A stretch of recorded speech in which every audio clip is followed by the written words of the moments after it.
दोस्तों, क्या आपको पता है ईद मिलादुन्नबी क्या है? 12 रबीउल अव्वल को क्या करना है?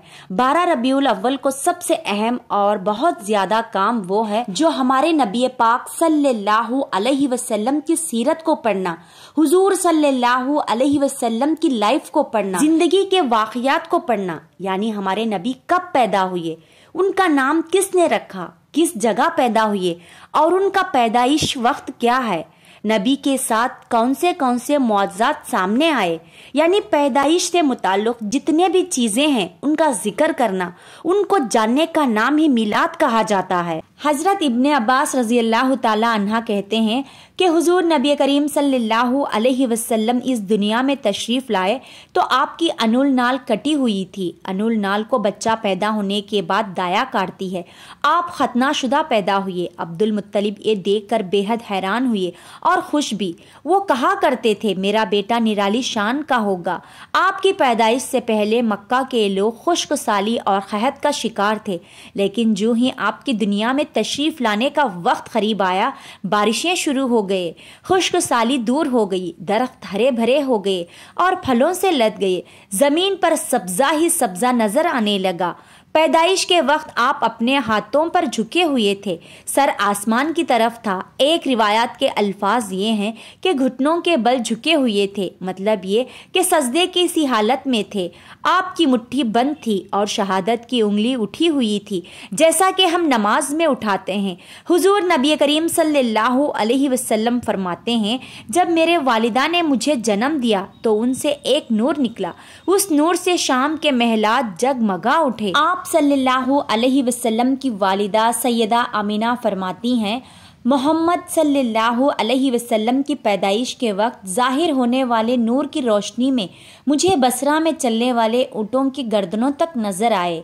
अल्लामा सहली रहमतुल्लाह ने लिखा है कि जब आप पैदा हुए तो आपने अल्लाह की तारीफ की। एक रिवायत में ये अल्फाज आए हैं, अल्लाहु अकबर कबीरा वल्हम्दुलिल्लाहि कसीरा व सुबहानल्लाहि व बुकरतम व असीला।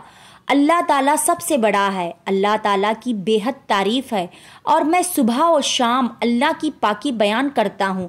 आपकी विलादत किस दिन हुई, इस बात पर सबका इत्तेफाक है कि वो पीर का दिन था। आप सुबह फजर तुलू होने के वक्त दुनिया में तशरीफ लाए। तारीख पैदाइश के सिलसिले में बहुत से कौल हैं। एक रिवायत के मुताबिक 12 रबीउल अव्वल को पैदा हुए, एक रिवायत 8 रबीउल अव्वल को पैदा हुए, एक रिवायत 2 रबीउल अव्वल को पैदा हुए। इस सिलसिले में और भी बहुत से रिवायात हैं। ज़्यादातर मौरखीन का ख्याल है कि आप 8 रबीउल अव्वल को पैदा हुए। तख्वीम के तरीके के हिसाब से जब तारीख निकाली गई तो 9 रबीउल अव्वल निकली। मतलब ये कि इस बारे में बिल्कुल सही बात किसी को मालूम नहीं। इस पर सबका इत्तेफाक है कि महीना रबीउल अव्वल का था और दिन पीर का। ये भी कहा जाता है कि आपको पीर के दिन ही नबूवत मिली। पीर के रोज़ ही आपने मदीना मुनव्वरा के तरफ हिजरत फरमाई और पीर के रोज़ ही आपकी वफात हुई। आप आमुल फील में पैदा हुए, यानी हाथियों वाले साल में। इस साल को हाथियों वाला साल इसलिए कहा जाता है कि अब्रा ने हाथियों के साथ मक्का मुकरमा पर चढ़ाई की थी। आपकी पैदाइश इस वाक़ये के कुछ ही दिन बाद हुई थी। आप जिस मकान में पैदा हुए वो सफ़ा पहाड़ी के करीब था। हजरत काब अबहार रज़ी अल्लाह ताला अन्हा रिवायत करते हैं कि मैंने तौरात में पढ़ा था कि रसूलुल्लाह सल्लल्लाहु अलैहि वसल्लम की पैदाइश मक्के में होगी। ये काब पहले यहूदी थे, इसलिए तौरात पढ़ा करते थे। दुनिया में आते ही हुजूर नबी करीम सल्लल्लाहु अलैहि वसल्लम रोए। हजरत अब्दुल रहमान बिन औफ रज़ी अल्लाह ताला अन्हा की वालिदा कहती हैं कि जब हजरत आमिना की यहाँ विलादत हुई तो मैं वहाँ मौजूद थी। आप सल्लल्लाहु अलैहि वसल्लम मेरे हाथों में आए। ये गलबन दाया थी, उनका नाम शिफा था। फरमाती हैं, जब आप मेरे हाथों में आए तो रोए। आपके दादा अब्दुल मुत्तलिब को आपकी विलादत की इतला दी गई। वो उस वक्त खाना काबे का तवाफ कर रहे थे। इतला मिलने पर घर आए, बच्चे को गोद में लिया। उस वक्त आपकी वालिदा ने उनसे कहा, ये बच्चा अजीब है, सजदे की हालत में पैदा हुआ है। यानी पैदा होते ही इसने पहले सजदा किया, फिर सजदे से सर उठाकर उंगली आसमान की तरफ उठाई। अब्दुल मुत्तलिब ने आपको देखा, इसके बाद आपको काबे में लेके आए। آپ کو گود میں لے کر طواف کر رہے تھے، واپس لا کر حضرت آمینہ کو دے دیا۔ آپ کو عرب کے دستور کے مطابق ایک برتن میں ڈھانپا گیا، لیکن وہ برتن ٹوٹ کر آپ کے اوپر سے ہٹ گیا۔ اس وقت آپ اپنا انگوٹھا چوستے نظر آئے۔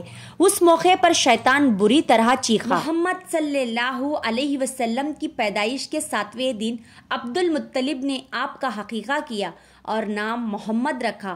عربوں میں اس سے پہلے یہ نام کسی کا نہیں رکھا گیا تھا۔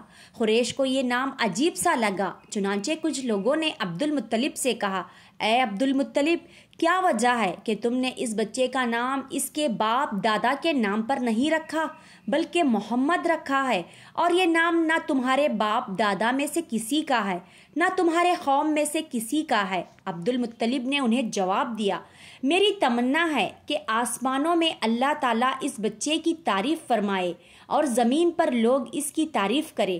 محمد کے معنی ہیں جس کی بہت زیادہ تعریف کی جائے۔ اسی طرح والدہ کی طرف سے آپ کا نام احمد رکھا گیا۔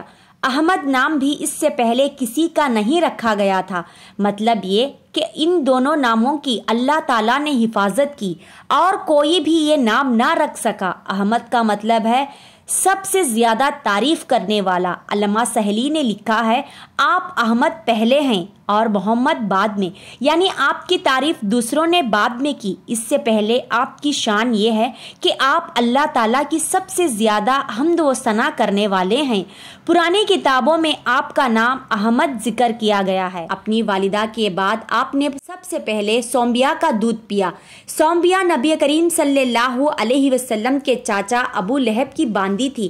ان کو ابو لہب نے آپ کی پیدائش کی خوشی میں آزاد کر دیا تھا۔ سومبیا نے آپ کو چند دن تک دودھ پلایا۔ انہی دنوں سومبیا کی ہاں اپنا بیٹا پیدا ہوا تھا۔ آپ کی والدہ نے آپ کو صرف 9 دن تک دودھ پلایا۔ ان کے بعد سومبیا نے پلایا۔ پھر دودھ پلانے کی باری حضرت حلیمہ سعدیہ رضی اللہ تعالی عنہا کی آئی۔ اس زمانے میں عربوں کا دستور تھا کہ جب ان کی یہاں کوئی بچہ ہوتا تو وہ دیہات سے آنے والی دائیوں کے حوالے کر دیتے تھے تاکہ دیہات میں بچوں کی نشو و نما بہتر ہو اور وہ خالص عربی زبان سیکھے۔ دائیوں کا قافلہ مکے میں داخل ہوا۔ انہوں نے ان گھرانوں کی تلاش شروع کی جن میں بچے پیدا ہوئے تھے۔ اسی طرح بہت سے دائیاں جناب عبد المطلب کے گھر بھی آئے۔ نبی کریم صلی اللہ علیہ وسلم کو دیکھا، لیکن جب انہیں معلوم ہوا کہ یہ بچہ تو یتیم پیدا ہوا ہے تو اس خیال سے چھوڑ کر آگے بڑھ گئے کہ یہ یتیم بچے کے گھر سے انہیں کیا ملے گا۔ اسی طرح دائیاں آتی رہی جاتی رہی، کسی نے آپ کو دودھ پلانا منظور نہ کیا، اور کرتی بھی کیسے؟ یہ سعادت تو حضرت حلیمہ کے حصے میں آنا تھی۔